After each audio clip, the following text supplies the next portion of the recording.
Good evening to all students.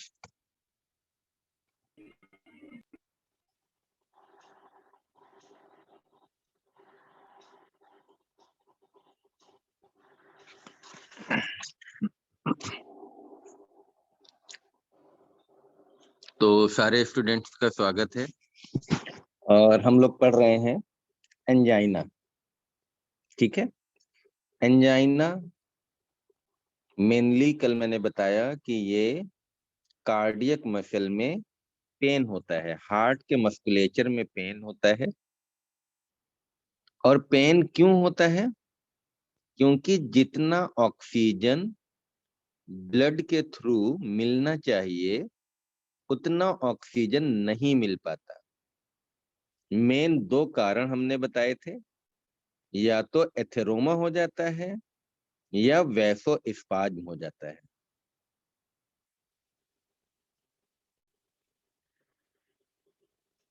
ठीक है, तो हार्ट मस्कुलेचर में पेन को ही हम लोग बोलते हैं कि एंजाइना हो गया। ये बात आ गई समझ में? अब देखो यहाँ पे एक बड़ी मजेदार बात आपको मैं बता रहा हूँ। क्योंकि हार्ट में अगर ऑक्सीजन कम हो जाए तो एक और बीमारी होती है जिसे हम लोग बोलते हैं हार्ट अटैक, मायोकार्डियल इंफाक्शन।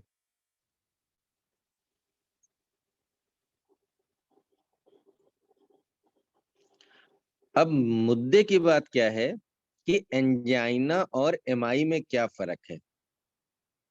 कब एंजाइना बोल लेंगे? क्योंकि एंजाइना में भी ऑक्सीजन कम हुई, एमआई में भी ऑक्सीजन कम हुई। तो डिफरेंस क्या है?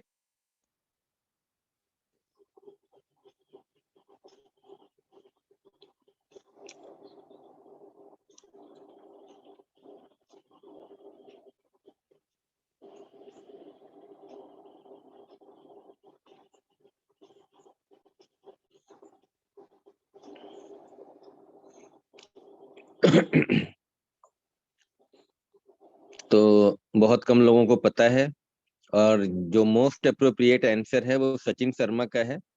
और सचिन शर्मा है और जस्मीन भाटिया का सही है ना, नेक्रोसिस। तो मैं आपको समझाता हूँ, बहुत सारे बच्चों को नहीं समझ में आ रहा होगा, है ना, तो मैं आपको समझा देता हूँ। राइट, तो मैं स्क्रीन शेयर करता हूँ आपके साथ में।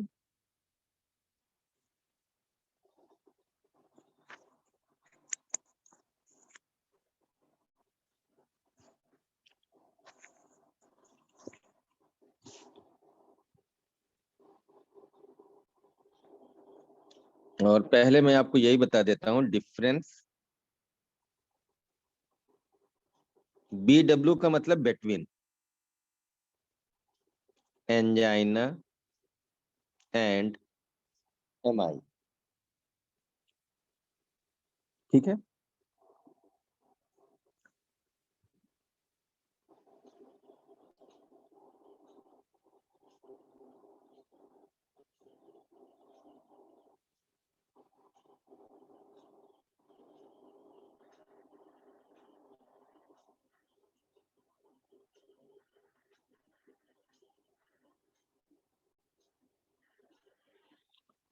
तो एंजाइना एंड एमआई, एमआई का फुल फॉर्म सब बच्चों को पता होना चाहिए।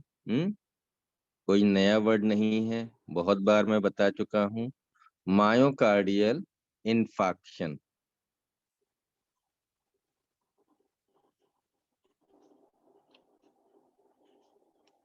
Myocardial infarction.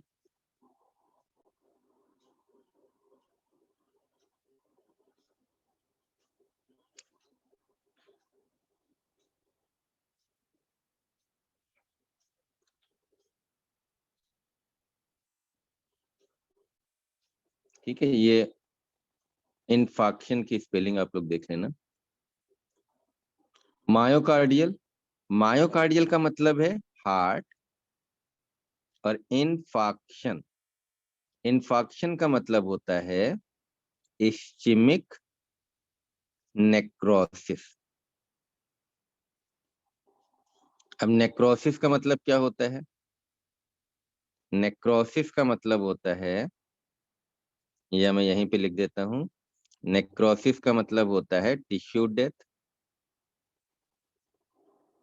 और इस्चेमिक का मतलब होता है रिड्यूस्ड ब्लड सप्लाई। ये सब पैथो में आप लोग पढ़ते हो, टर्मिनोलॉजी आपको पता होना चाहिए। फिर से देख लो सब लोग। इस्चीमिया, अगर आपसे बोलें कि इस्चीमिया क्या होता है, तो अगर हमारे किसी भी बॉडी के पार्ट में, किसी भी पार्ट में अगर ब्लड सप्लाई कम हो जाती है, तो उसको हम लोग बोलते हैं मेडिकल में इस्चीमिया। अगर कहीं भी हमारे टिश्यू की डेथ हो जाती है, तो उसको बोलते हैं नेक्रोसिस। लेकिन रिड्यूस्ड ब्लड सप्लाई की वजह से टिश्यू में डेथ हो जाए, तो उसको बोलते हैं इन्फाक्शन। क्योंकि टिश्यू डेथ किसी भी कारण से हो सकती है ना। भाई अगर हमारा ब्लड कम हो जाए, है ना, ऑक्सीजन कम हो जाए, या इन्फेक्शन हो जाए, बैक्टीरियल, वायरल, एटसेट्रा, हम लोग जल जाते हैं तब भी टिश्यू की डेथ हो जाती है, बर्न, ट्रॉमा, तो नेक्रोसिस, इसको बोलते हैं नेक्रोसिस। ये सब क्या है नेक्रोसिस, है ना, cell death due to any cause. ठीक है, cell death due to any cause, but cell death due to reduced blood supply called as infarction. तो समझ में आ गया नेक्रोसिस और इन्फाक्शन में क्या फर्क है। अगर ब्लड सप्लाई की वजह से होता है तो इन्फाक्शन कहलाता है। तो हार्ट की मसल्स में क्या हो जाए, नेक्रोसिस हो जाए, तो हम लोग बोलते हैं एमआई। यही फर्क है। अब आपको फर्क समझ में आ गया। तो एंजाइना में क्या होता है, मैं लिख देता हूं यहाँ पे, ओनली पेन इन मायोकार्डियम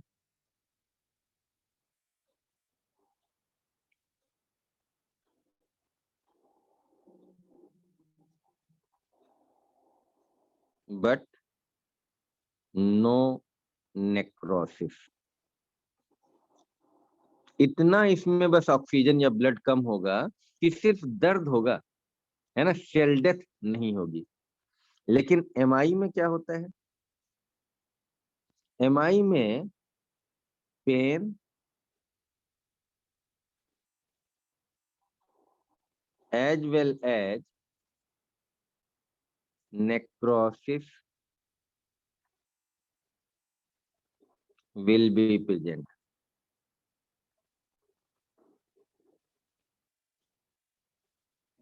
लेकिन मायोकार्डियल इंफाक्शन में इतनी खून की कमी हो जाती है, और कई बार तो लगभग लगभग ज्यादातर क्या होता है, पूरी आर्टरी ही ब्लॉक हो जाती है। अगर पूरी आर्टरी ही ब्लॉक हो जाएगी, तो आगे ब्लड ही नहीं आ पाएगा, और उससे क्या होगा कि हमारा नेक्रोसिस हो जाएगी।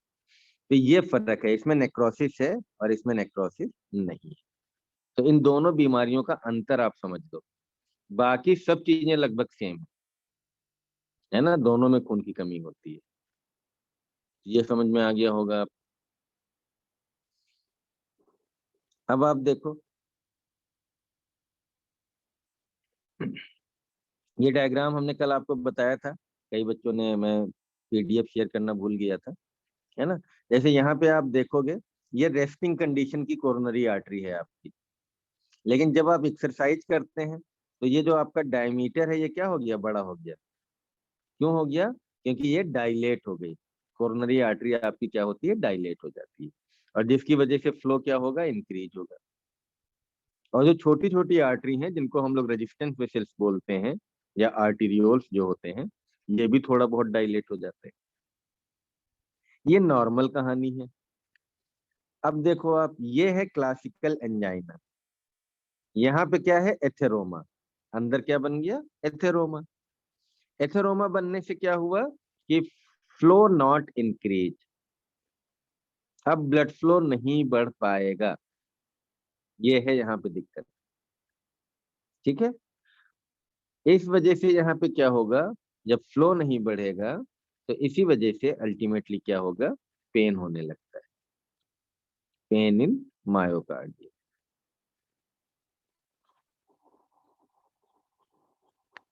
ठीक है, ये वेरिएंट एंजाइना है। वेरिएंट एंजाइना में क्या हुआ, स्पाज्म हो गया, तो यहाँ पे डायमीटर आपका क्या हो गया, कम हो गया, और कम होने की वजह से फ्लो डिक्रीज हो गया। ठीक है, इसीलिए कल हमने बताया था कि ये वाला पेन इवन इन रेस्ट भी हो सकता है, क्योंकि वैसा स्पाज्म हो जाएगा तो आप लेटे हैं बैठे हैं तब भी आपको खून की कमी होगी। जबकि इसमें जब एक्सरसाइज करेंगे, है ना, जब हम लोग दौड़ेंगे भागेंगे, इसमें तब प्रॉब्लम है, क्योंकि रेस्टिंग कंडीशन में जितना ब्लड चाहिए, वो जो इतनी जगह दिख रही है, इतने से हमें रेस्टिंग कंडीशन में मिलता रहता है। लेकिन जब हम काम करेंगे, थोड़ा सा ब्लड फ्लो ज्यादा चाहिए, तब उतना ब्लड फ्लो यहाँ पे नहीं हो पाता। राइट, तो ये सब बातें हम लोगों ने कल करी थी।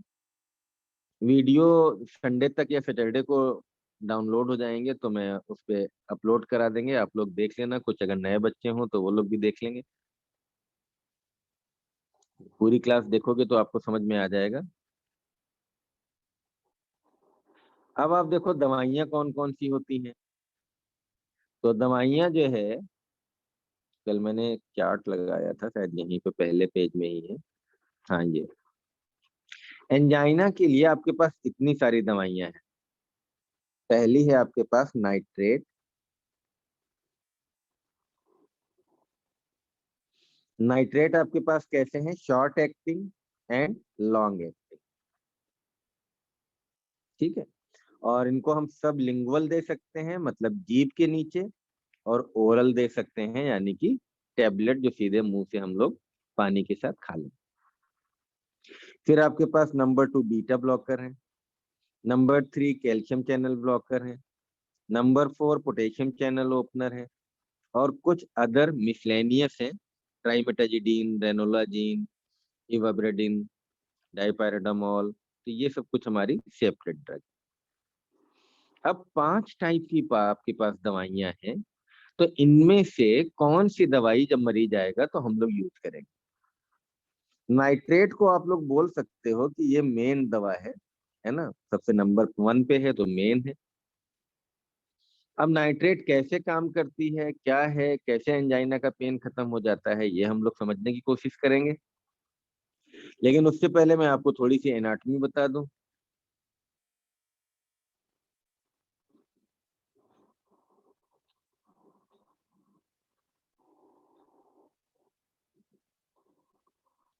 तो एक तो आप लोग हार्ट की एनाटॉमी समझ लो।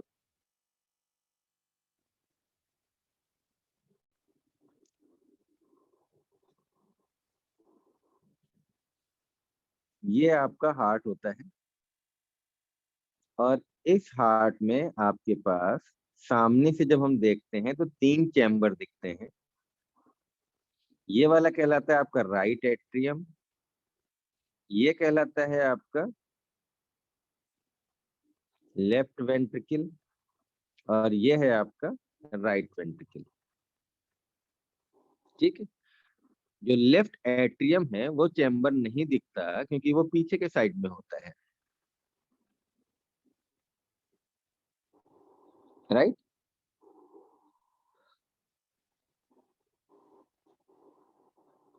अच्छा, आप लोग ये देख रहे हो कि आपका हाथ जो है, राइट हैंड इधर है और इधर हमने लेफ्ट लिखा है, मतलब आपके राइट हैंड पे हमने लेफ्ट लिख दिया है और आपके लेफ्ट हैंड पे हमने राइट लिख दिया है।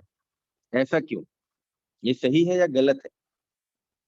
आपके राइट हैंड पे हमने लेफ्ट लिखा है, जल्दी बताओ, सही लिखा है, यस या नो?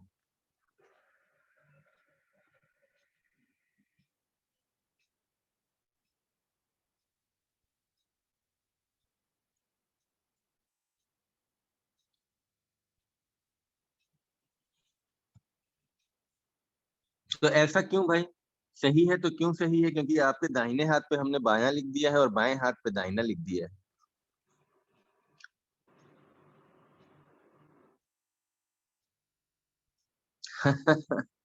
Mirror image.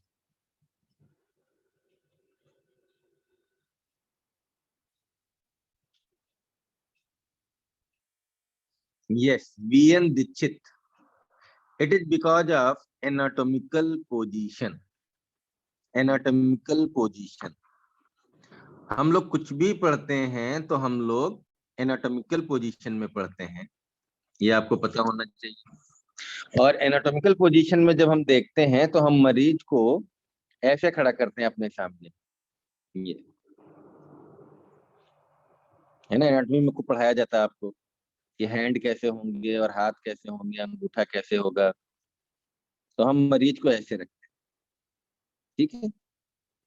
इसलिए आप देखोगे तो पेशेंट का ये वाला आपका ऑटोमेटिकली राइट हो गया साइड और ये वाला लेफ्ट, और यहाँ पे आपका ये हार्ट हो गया। तो ऑटोमेटिकली इधर वाला जो बॉर्डर है, ये पूरा बॉर्डर जो है ये राइट वाला हो गया, और जो इधर वाला बॉर्डर है आपका ये लेफ्ट हो गया। ये बताइए समझ में। तो कोई भी चीज हम लोग इस तरीके से पढ़ते हैं। अब जैसे हमें हार्ट पढ़ना है, मान लो ये लंग्स पढ़ने हैं, अब ये लंग्स है, तो एनाटॉमिकल पोजीशन में ये वाला आपका लंग हो गया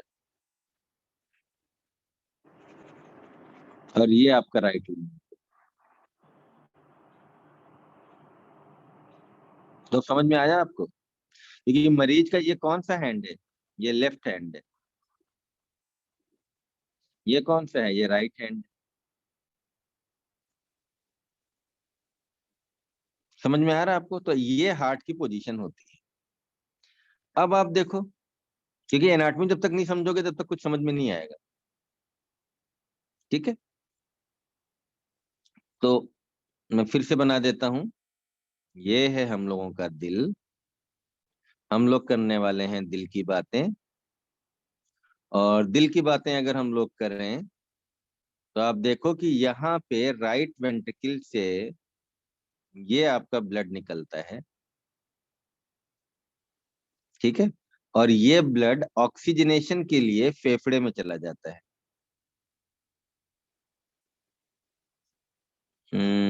किसी दूसरे से बना देता हूँ, ये आपके फेफड़े हो गए, ठीक है। तो ये जो ब्लड है आपका, ये यहाँ पे आता है और यहाँ पे इसको मिल जाती है ऑक्सीजन। ऑक्सीजन मिलने के बाद क्या होगा, ये ब्लड आपका रेड हो जाएगा। और यहाँ पे अगर हम बना दें लेफ्ट एट्रियम, हमें दिख नहीं रहा है लेफ्ट एट्रियम, लेकिन हम यहाँ पे बना देते हैं डायग्राम में। और ये ब्लड हमारा लेफ्ट एट्रियम में आएगा फेफड़े से, और यहाँ से ये आ गया आपका लेफ्ट वेंट्रिकल में। और लेफ्ट वेंट्रिकल में क्या होता है, एओर्टा होता है यहाँ पे। ये डायग्राम भाई आप लोग प्रैक्टिस कर लेना, ये एओर्टा होता है। और इसी एओर्टा से पूरी बॉडी को ब्लड सप्लाई हो जाएगा, होल ब्लड सप्लाई, ठीक है। ये बात समझ में आ गई। और ये ऑक्सीजन जो होता है utilize by tissue,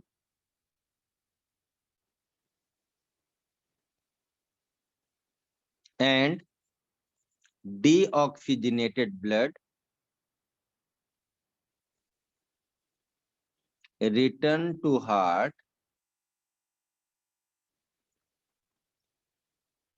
to right atrium, RA। ये देखो यहां से पूरी बॉडी का ब्लड कहाँ पे आ जाता है, राइट एट्रियम में। और राइट एट्रियम से फिर ये ब्लड हमारा कहाँ पे आ जाएगा, बल्कि ये नीले रंग का बना देता हूं मैं क्योंकि ये डीऑक्सीजनेटेड अब हो गया।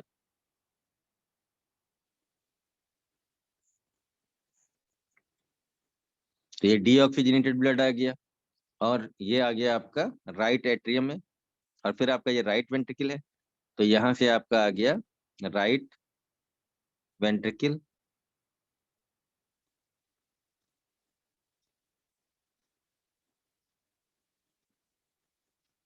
और राइट वेंट्रिकल से फिर ये आपका फेफड़े में चला गया ऑक्सीजनेशन के लिए।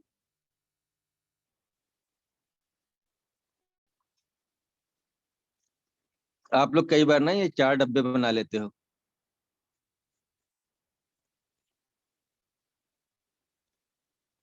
है ना? Right atrium, right ventricle, left atrium.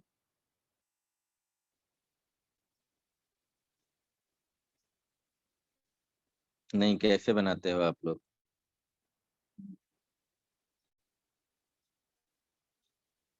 मुझे नहीं आइडिया है कैसे बनाते हो आप लोग, है ना? लेकिन ये 4 डब्बे, ये तो हम लोग इंटरमीडिएट में पढ़ते थे, क्लास 12 में। तो ये आप देख लो, ये जो हमने बनाया है ये ओरिजिनल है आपका, ये ओरिजिनल एनाटमी है। एक्चुअली हार्ट हमारा इसी तरीके का दिखता है जैसा मैंने बनाया है, ठीक है? इस तरीके का नहीं दिखता जैसा आप सोचते हो, ऐसा नहीं होता हमारा हार्ट, है ना? ओरिजिनल हार्ट हमारा ये है, ट्रायंगुलर शेप का है, और सिर्फ 3 चैम्बर दिखते हैं, right atrium, right ventricle, left ventricle. और लेफ्ट एट्रियम जो है हमारा पीछे की साइड में होता है, इन तीनों चैम्बर के पीछे में, ठीक है? एओर्टा कहाँ से निकलता है? लेफ्ट वेंट्रिकल से। पल्मोनरी आर्टरी, ये जो फेफड़े में जा रहा है ब्लड, ये कहाँ से निकलता है? राइट वेंट्रिकल से, ठीक है? ये समझ में आया?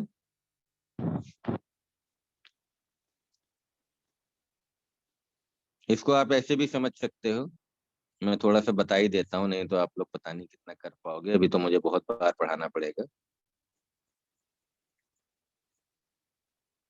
4 चैम्बर होते हैं,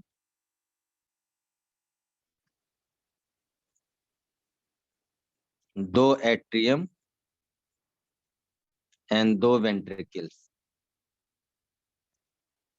एट्रियम को हम लोग बोलते हैं कलेक्टिंग चैम्बर,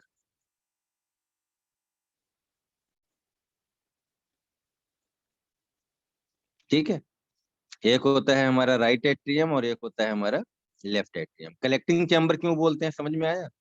क्योंकि जो पूरी बॉडी का ब्लड है वो कलेक्ट होके राइट एट्रियम में आता है, और जो लंग्स का ब्लड है वो कलेक्ट होके लेफ्ट एट्रियम में आता है, इसलिए हम लोग इसको बोलते हैं कलेक्टिंग चैम्बर।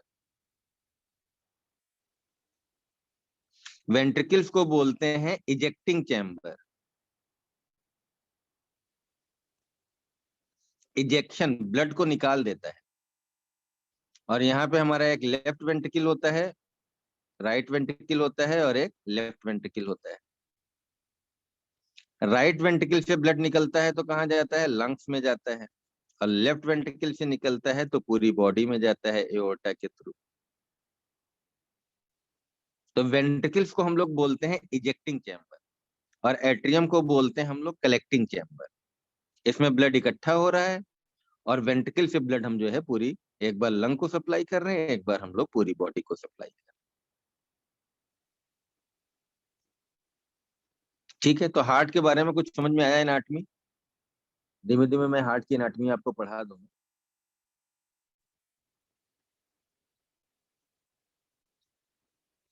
देन हम लोग 2 चीजें और सीखेंगे हार्ट के बारे में, क्योंकि तभी आप दवाइयों का ट्रीटमेंट और ये समझ पाओगे, है ना? एक होता है प्री लोड, और एक होता है आफ्टर लोड। ये हम लोग बहुत ज्यादा वर्ड यूज करेंगे दोनों, इनका मतलब आप लोग समझ लो, प्री लोड और आफ्टर लोड का मतलब क्या है। ये है आपका हार्ट, ये है राइट एट्रियम, ये है आपकी पूरी बॉडी। सुपीरियर वेना कावा और इंफीरियर वेना कावा से ब्लड इकट्ठा होकर सारा कहाँ आता है? राइट एट्रियम, ठीक है? और हमने अभी बताया कि यहाँ से एओर्टा आपका निकलता है, ये आपका लेफ्ट वेंट्रिकल है,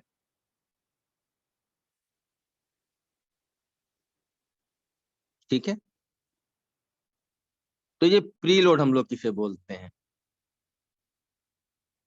तो प्री लोड बोलते हैं, मान लो लेफ्ट वेंट्रिकल में आपका ब्लड भरा हुआ है, अब लेफ्ट वेंट्रिकल को कॉन्ट्रैक्ट करके इस ब्लड को कहाँ भेजना है? सारा एओर्टा में भेजना है। तो इसको ब्लड को भेजने में जो मेहनत करनी पड़ेगी, इसी मेहनत को हम लोग लोड बोलते हैं। भाई हार्ट पे कितना लोड है,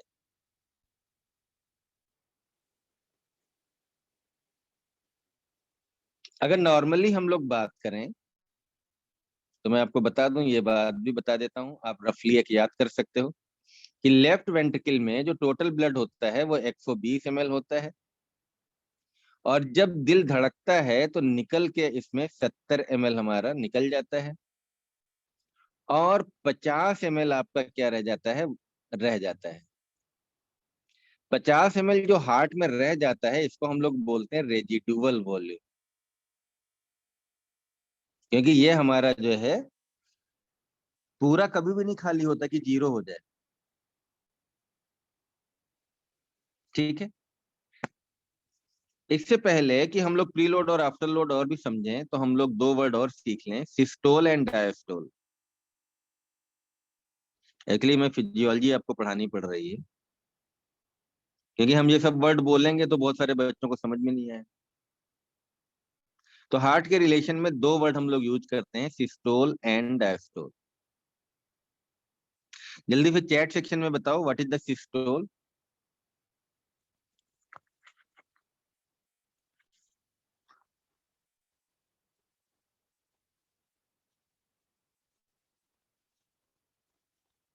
व्हाट इज द सिस्टोल।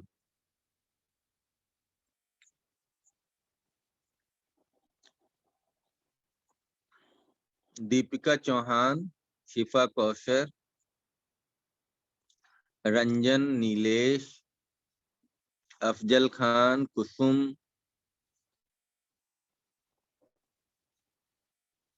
सब लोग सही बता रहे हैं। सिस्टोल को हम लोग बोलते हैं जब हार्ट की मसल कॉन्ट्रैक्ट करती हैं, कॉन्ट्रैक्शन। और डायस्टोल बोलते हैं जब हार्ट की मसल रिलैक्स करती हैं, रिलैक्सेशन।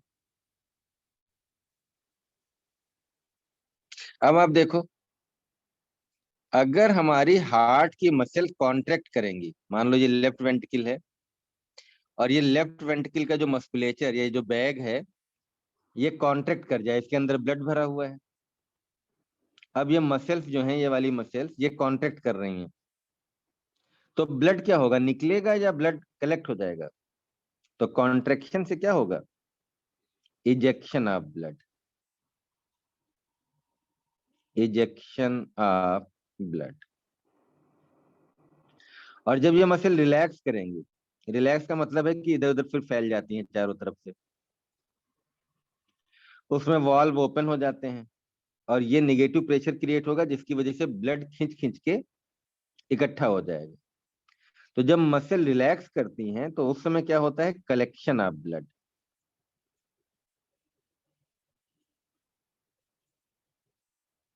तो सिस्टोल में ब्लड बाहर निकलता है और डायस्टोल में ब्लड कलेक्ट होता है चैम्बर्स में। अगर एट्रियल डायस्टोल है तो एट्रिया भर जाएंगे, वेंट्रिकुलर डायस्टोल है तो वेंट्रिकल भर जाएंगे। तो ये बात भी समझ में आ गई होगी आपको। अब यहाँ पे अगर हम देखें तो हम लोग तीन चीजें सीखेंगे यहाँ पे। पहला, and diastolic volume, and diastolic volume. दूसरा, एंड सिस्टोलिक वॉल्यूम। और तीसरा, रेजिडुअल वॉल्यूम। तो तुम में से कोई बताएगा कि इस वाला जो केस हमने बताया ये नॉर्मल केस है, इसमें एंड डायस्टोलिक वॉल्यूम क्या होगा। What is the end diastolic volume.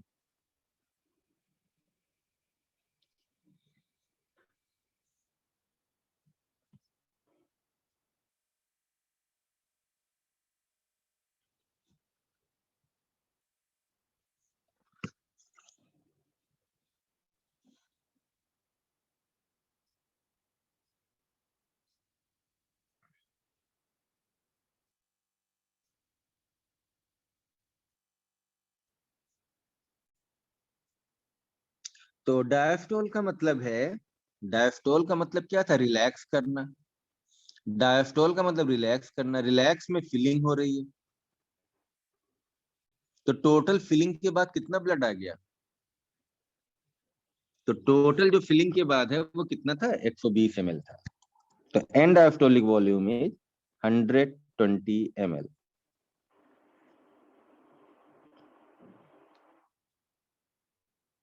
And systolic volume क्या होगा, जल्दी से बताओ। एंड सिस्टोलिक वॉल्यूम, सिस्टोल के एंड में कितना बचा? तो सिस्टोल के एंड में कितना बचा?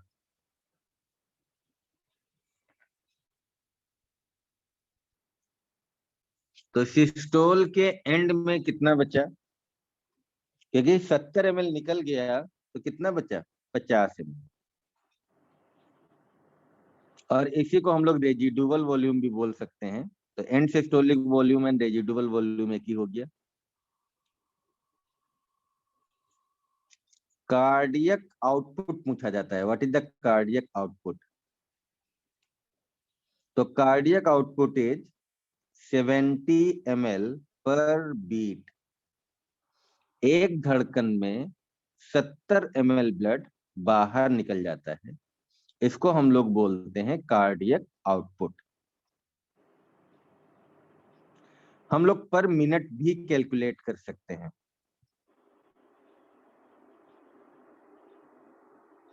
तो कार्डियक आउटपुट अगर हम पूछें कि पर मिनट कितना होगा, कोई बता सकता है? जल्दी बताओ।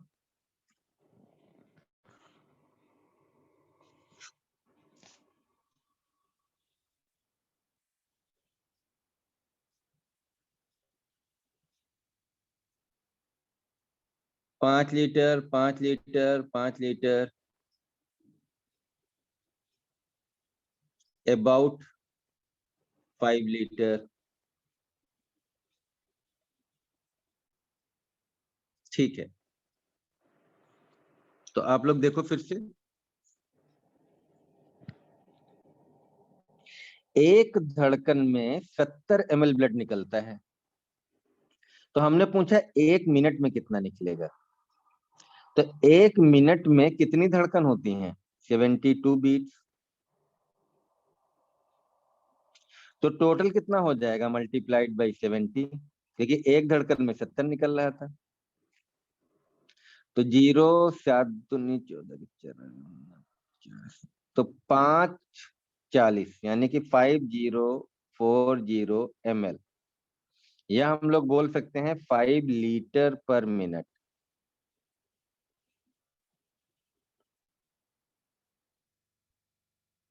सबको समझ में आ गया भाई? एक धड़कन में 70 ml ब्लड निकल रहा है, तो 1 मिनट में कितना निकलेगा? लगभग लगभग 5 लीटर, क्योंकि 1 मिनट में दिल हमारा 72 बार धड़कता है। अब जल्दी से बताओ, समझ में आया तो यस लिखो, नहीं समझ में आया तो नो लिखो। जिन लोगों को समझ में नहीं आया वो लोग नो लिखें।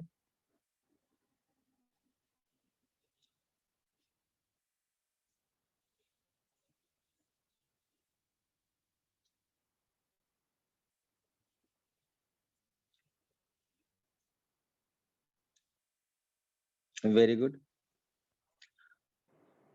तो पर आवर कितना होगा, जल्दी से बताओ। कार्डियक आउटपुट पर आवर कितना होगा?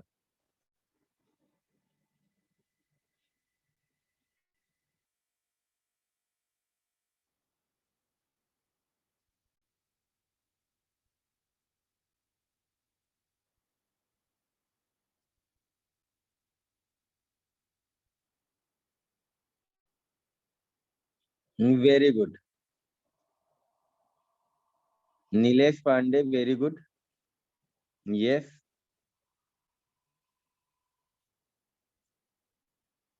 300 लीटर। तो अगर आपकी छत की जो पानी की टंकी होती है 500 लीटर वाली, वो कितनी देर में दिल आपका भर देगा? आपकी छत पे वो जो टंकी रखी होती है वो 500 लीटर की होती है लगभग। तो आपको दिल को अगर लगा दें, टिल्लू पंप की जगह अगर दिल को लगा दें, तो कितनी देर में भर जाएगा?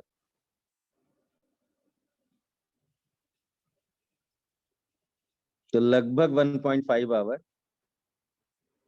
है ना, क्योंकि 450 ml लगभग लगभग लगभग 2 घंटे मान लो। और टिल्लू पंप से कितनी देर लगती है? उससे भी लगभग इतनी देर लग जाती है, या 30-40 मिनट तो लग ही जाता है। समझ रहे हो आप? तो आपको देख लो कि दिल कितना जबरदस्त है आपका। हल्के में मत लो भाई उसको, बहुत कैपेसिटी है। ठीक है, तो समझ में आ रहा ना आपको? तो 5 लीटर पर मिनट, और अगर हम लोग इसको घंटे में जोड़ें तो कितना हो जाएगा? 5 × 60 लीटर पर आवर, यानी कि 300 लीटर पर आवर। ये है कार्डियक आउटपुट। तो समझ में आया सबको? हम इसको चाहे बोले 70 ml पर बीट, चाहे बोले हम लोग 5 लीटर पर मिनट, और चाहे हम लोग बोले 300 लीटर पर आवर। ये है, ये है दिल की बातें। ठीक है। अब प्री लोड क्या होता है? तो प्री लोड होता है कि यहाँ पे कितना ब्लड है हमारे हार्ट के पास जो हमें पंप करना है। तो normally day to day practice में कितना ब्लड है यहाँ पे हमारे पास? 120 ml। बताया था ना अभी, 120 ml है हमारे पास। लेकिन कुछ बीमारी हो जाए किसी वजह से, यहाँ पे 120 की जगह 150 ml हो जाए।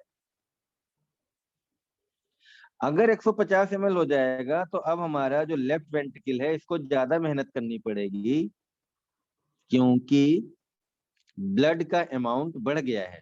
ज्यादा ब्लड इसको पंप करना है, इसकी मेहनत बढ़ गई, इसका लोड बढ़ गया। तो प्री लोड क्या हो गया? बढ़ गया। तो समझ में आ गया प्री लोड क्या होता है? तो हम लोग बोल सकते हैं कि प्री लोड हमारा क्या है। नीचे लिख देता हूं मैं, देखो आप लोग। And diastolic volume. तो प्री लोड हमारा क्या है? And diastolic volume. 120 ml है, ठीक है, तो नॉर्मल। पर अगर 150 ml हो जाए तो मोर लोड, ज्यादा मेहनत करनी पड़ेगी। अगर 100 ml हो जाए तो लेस लोड, लोड क्या हो जाएगा? कम हो जाएगा, क्योंकि दिल को कम जो है ब्लड पंप करना पड़ेगा। इसी को बोलते हैं प्री लोड। धड़कने से पहले कितना लोड था। अब आफ्टर लोड भी देख लो। आफ्टर लोड हम लोग बोलते हैं पेरीफेरल रेजिस्टेंस को। एक्चुअली ये सब में फिजियोलॉजी में आपको पता होना चाहिए था, लेकिन अब हम चूंकि यहाँ पे दिल की बातें कर रहे हैं इसलिए सब समझाए दे रहे हैं आपको। आफ्टर लोड का मतलब है कि दिल की जो धड़कन है, धड़कने के बाद कितना लोड है उस पे। अब धड़कने के बाद देखो कैसे क्या हो रहा है। क्योंकि जब लेफ्ट वेंट्रिकल ने कॉन्ट्रैक्ट करा तो यहां से ब्लड निकल के एओर्टा में चला गया। अब एओर्टा से फिर आर्टरी और आर्टीरियोल में चला गया। हमारे पास दो कंडीशन है। क्या? कि हमारा जो आर्टीरियल सिस्टम है, एक बार इसका डायमीटर क्या है? लेस है, और एक बार इसका डायमीटर मोर है। समझ गया ना? तो जो हमारे दिल की धड़कनें हैं, जो लेफ्ट वेंट्रिकल से यहाँ से ब्लड निकल रहा है, हमने दो कंडीशन बताई। एक बार हमारी जो आर्टेरियल है ये ज्यादा बड़ी थी, डायमीटर ज्यादा था, और एक बार डायमीटर कम। तो अगर डायमीटर कम है इस एओर्टा का, आर्टरी का, और अब इस लेफ्ट वेंट्रिकल को ब्लड भेजना है,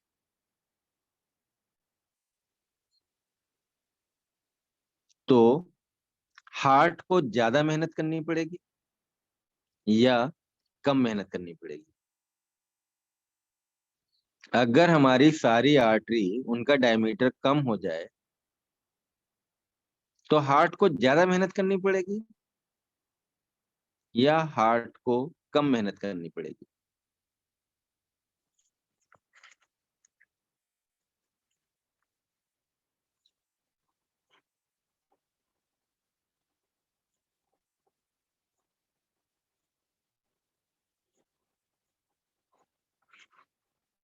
तो सब लोग सही बता रहे हैं, ज्यादा मेहनत करनी पड़ेगी। ठीक है, ज्यादा मेहनत करनी पड़ेगी क्योंकि पतली नली में आपको अगर भेजना है तो ज्यादा मेहनत करनी पड़ेगी, राइट?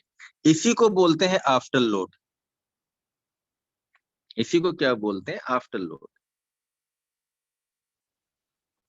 राइट? तो हमारी समझ में आ गया आपको। लेकिन तो अगर डायमीटर लेस है तो लोड आपका क्या हो जाएगा? ज्यादा हो जाएगा। Load will be more.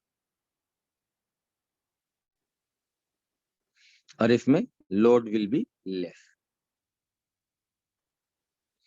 अच्छा, रेजिस्टेंस किस में ज्यादा होगा?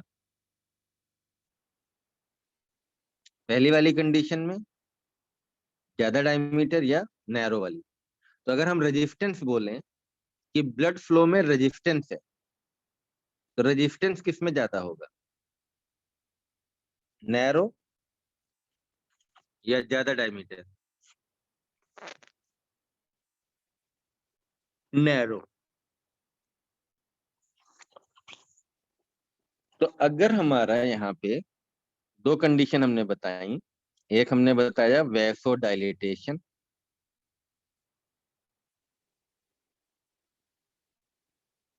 और दूसरा हमने बताया वैसो कॉन्स्ट्रिक्शन। वैसो डायलिटेशन का मतलब क्या होता है? Less resistance.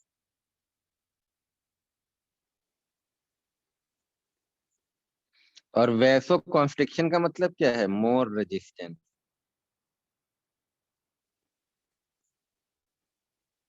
ये बात आ गई आपको समझ में?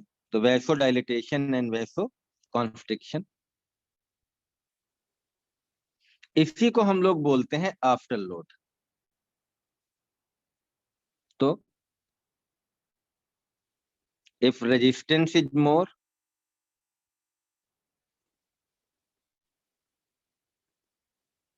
then after load will be more.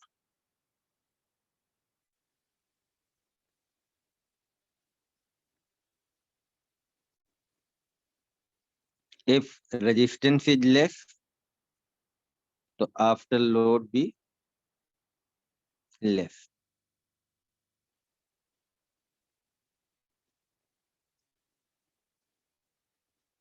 तो दो लोड हो गए हमारे पास हार्ट पे, एक धड़कने से पहले प्री लोड और एक धड़कने के बाद आफ्टर लोड। आ जाओ चैट सेक्शन में आ जाओ।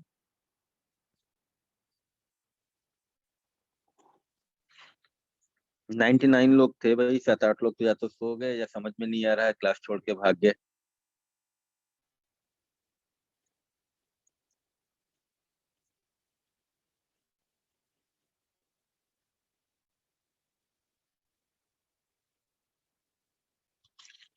नहीं आया समझ में भाई?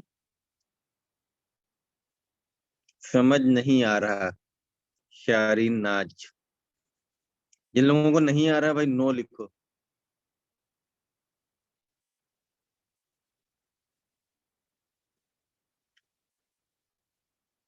आया? क्लियर है? आ रहा है? थोड़ा आ रहा है? मल्लिका प्रवीण को नहीं आया? आया? क्लियर है? क्लियर है, थोड़ा कंफ्यूजन है? Understood. Pre and after load नहीं समझ में आया? Very good. तो ठीक है, 10 लोगों ने क्लास छोड़ दी, 10 लोगों को, 4-5, 10 लोग हैं जिनको नहीं समझ में आया है, कम समझ में आया है, कुछ लोगों को क्लियर है।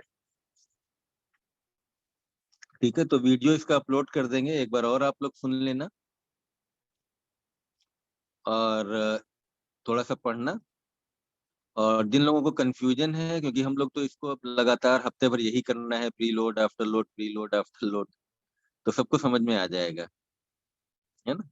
फिजियो चूंकि आप लोग नहीं पढ़ते हो या पढ़े हो तो कॉन्सेप्ट क्लियर नहीं है, इसलिए सब दिक्कतें होती हैं, है ना। तो कोई प्रॉब्लम नहीं है, लेकिन आप समझने की कोशिश करो। रिकॉर्डिंग देख लेना आप लोग, है ना। कोशिश करेंगे, मैं कल परसों में डलवा दूंगा।